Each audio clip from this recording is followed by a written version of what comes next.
Michael, you have built a successful and award-winning agency by leaning into humor and sarcasm. And I wanted to just check in with you.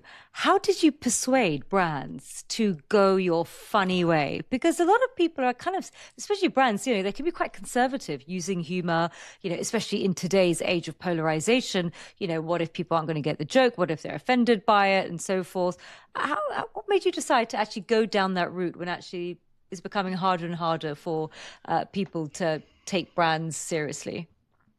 That's a good question. I won't take credit for everything the agency's done, but for my small part, convincing the brand it's difficult. I think often a brand will already have the permission to play in humor, and or you can feasibly imagine that it could play in humor and not breach any kind of trust. So often it's sort of like the door is already open, and generally speaking, when we're dealing with like a type of brand, retail brand, things that are very transactional, those often are often a little lighter, and it's a little easier to insert humor. Things with more serious messages become a more uphill battle, and often it might be inappropriate to discuss with humor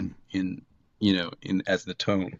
But I'd say it's never an easy thing to do to try to convince someone that a joke is funny.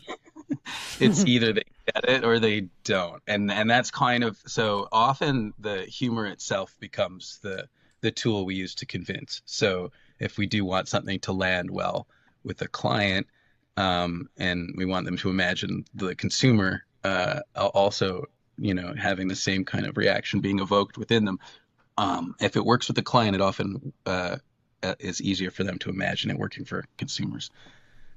Okay, let's give an example here. And this is an ad that you ran, the mango chutney piece.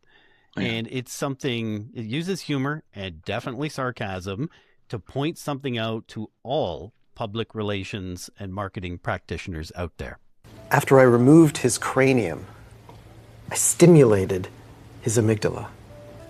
And I took his hands into mine. And I said, "Jimmy, you're going to be okay."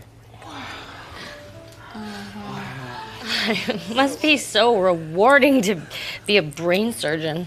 So, Greg, what do you do? I'm in advertising. Oh. Are you working on anything exciting? I just finished this amazing case study. Case study, is that like a commercial? No. It's for awards shows. Yeah, to show the judges how successful the campaign was. I did this innovation piece for Charlie's Chutney. Never heard of them. It's a small local chutney company that we approached. What did you do? I created a left-handed mango chutney. Oh. Yeah, it's this left-handed jar of mango chutney designed specifically for left-handers. It was for National Left-Handers Day. The planner really helped beef up the case by playing on how the left-handed community is underrepresented. It's important. So you can find this in stores, I guess, yeah? No, it was more of a limited run. We sold out, though. Yeah. How many did you sell, Greg? 6. Only 6 jars. And I bought 4. Yeah, but we generated 12 billion impressions, and we helped build brand engagement by 112%. We also won the Grand Prix.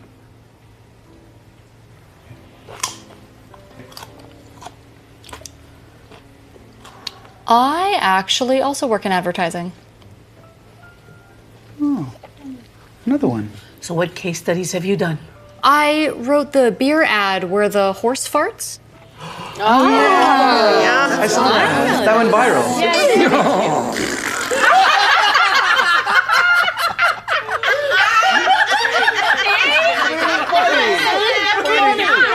Oh my God.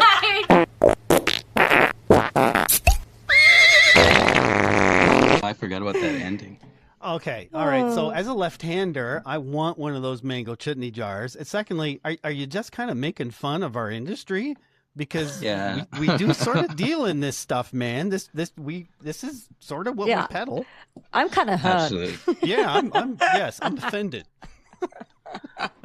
Yeah, I think Zach especially always likes to take a Zach is your sort of a CEO. stance. Yes, he's the father of his company there, and he also I think is kind of, that's his MO a little bit, is in the attempt to fight sameness and standing out. He tends to find these sort of trends that I think we can all maybe criticize somewhat safely, and and I think he's found satire just really has that lovely alchemy of message and connection, I guess. And yeah, I think it's been working well. That one is a good example. That was sort of an agency ad for us versus something for a specific brand. So I think it does well to represent. There was another one where the guy's changing the oil in the vehicle, right? Yeah. Briefly describe. Well, okay, so that was a spot to let people know that they could get good insurance rates if they were getting milked on their car insurance, and to represent being milked on car insurance, we made these very realistic udders, just fleshy, furry kind of udders, and they were jiggly, and they were right in the underside of a vehicle, and the scene is a car on its lift being lifted up with the udders there, and the mechanic is showing a lady her problem, and while he's eating cereal, and like he gets a little bit of the udder and squirts milk into the bowl and stuff like that, and he's eating. And anyway, we thought we were going to have issues with the udder, and people were going to be very concerned with the udder, and that would be our major concern. And so we spent a lot of energy talking about the udder and making sure people were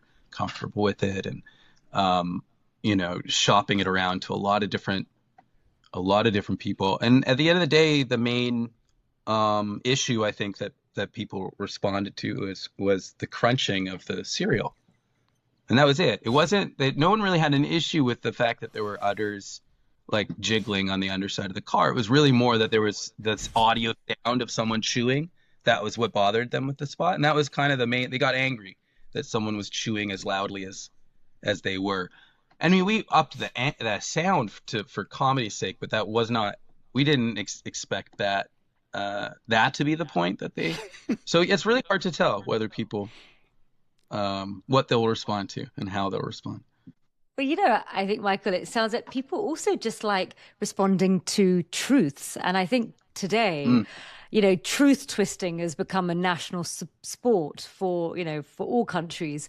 And it's so hard to just find truth, and, hard to find someone who just cuts through the noise and just tells it as it is. Do you think actually truth has become the ultimate front line for comedy now? And people are so scared of being cancelled, and people are so scared of offending, that truth has become even more sort of difficult to find. And that's kind of what you do. You do sort of classic comedy, which was always been leaning into truths that we all knew, but people were too scared to perhaps say it out loud. Yeah, I would say honesty or truth is like it's a big part of the recipe of humor, and I think because you're trying to connect with people and evoke something within them, and that kind of laugh or aha is some confirmation that you've addressed something that they agree with or see. So in that regard, yeah, I guess truth is something that you kind of need to play with, and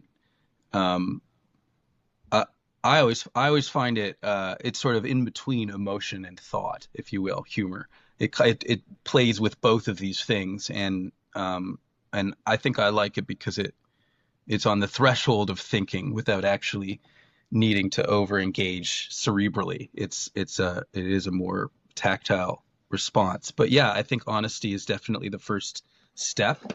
I don't know though if people have become more dishonest, and that's why honesty is working. I can't comment on that, but I do think it's always important to if you're in a working doing a brand for, let's say, pizza, it's very easy to accept some of the truth there. We want you to buy this pizza. It's delicious. Buy it now. Yeah. And so embracing that level of transactionalism is actually, it can be very refreshing, to just sort of, yeah, we want you to buy this. We're gonna fully accept that we are, going out on a limb here, and we're desperate for you to buy it.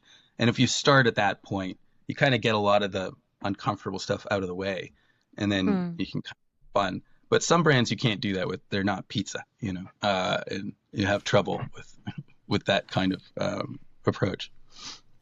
I don't know if Farzana knows this, but I did stand up for a little bit. Did you? I did. Really? When I was 21, 22 and living in London, Ontario. Oh my God. They have those amateur nights where you get up, they give you 5 minutes. And I started Do you doing still that have your jokes? I do. Yeah, I had Michael, one about, don't encourage him. I had one about how I thought Easter was kind of being oversold and that it was focusing on the wrong things. It's supposed to be about remembering Easter is a Christian holiday, so it's about the Christ is arisen, but we keep focusing on chocolate eggs. It should be about chocolate Christs, and you had Nutty Christ and Hollow Christ, and I could go down the path, but as I do it, I'm starting to think about where I was when I was doing the stand-up, and what I identified on a serious note is that all jokes, every joke, has a victim. Sometimes it's a person, sometimes it's a thing, and sometimes it's kind of the reputation of a place, but there's a victim in every joke. And there I'm sort of making fun of Christianity and hoping that I can get away with it through the irony. Isn't that the sensitivity of humor? That you're victimizing someone or something every time you're trying to be funny, and yet we need humor. Yeah, I think every good brief will include an enemy of sorts. And I think you can use that to kind of craft villains, which can be acceptable enemies and punchlines for humor. That's the hardest thing, is finding in the joke like a clean joke that doesn't hurt the person or the brand, or something fundamental to just being a good person. So that's the hardest thing. But I don't find coming up with or finding a common enemy that we can share is actually, it can be one of the very, strong ways that we can connect with people. And so I see it as a double-edged sword. You're right that there are enemies, but often we attempt as hard as we can to kind of find that clean place, and find common enemies that we're comfortable with. And sometimes actually what's the most charming is when, the sort of humor is self-directed. The enemy is the self. You're being self-deprecating. And I think that also builds trust and empathy as well. I wanted to ask, Michael, when you're pitching to your clients and you're saying, we use humor to cut through, do you sometimes kind of wrap around this sort of pseudo psychology to your clients and say, well, actually, if you make people laugh, then they're going to have a higher recall of your brand. They're going to have positive association. I mean, do you go into the psychology of using humor and why brands should do it? I mean, what's your elevator pitch when you're pitching to clients and persuading them to do it? Obviously it's a fun thing to do, but what's the sort of ROI that you sell them? Yeah, different for different processes. If we have enough time and resources, we definitely will give a baseline for client to understand why we might approach it that way. And usually it's triangulating with other cases out there in the market that they can understand and go, oh, success was there because they did something similar. That seems to be our best tactic. The whole trust me thing doesn't quite work, but if you can get both the client to understand and laugh at a joke and then understand the rational reason you're approaching it and see that people have done similar things and it is successful and people are accepting that, then I think you stand a good chance of getting everyone on board. I do think one of the main, you're right though, it's a risk, and it's a risk sometimes that people are willing to take because ultimately they're attempting to stand out, and often humor is just such a great way to do that. So sometimes the desperation is also a consideration. I find in the United States, for instance, there's a lot of big budgets, a lot of competition, and let's say banks in the United States might have more, reason to try to play in points of difference, and so they might encourage, like a type of humor that Canadian banks would never do because they don't need to. There's 5 of them, and you know what I mean. They don't need to advertise that way. That's not how they attract people. So I think it's definitely different for everyone, but we do everything we can to kind of calm people and to sort of recognize that these aren't sort of whims. These are sort of rational approaches, and it's difficult to justify because it's such a subjective thing. Awesome. Really appreciate your time today, Michael. It's great stuff. Hey, thank you. Thanks so much.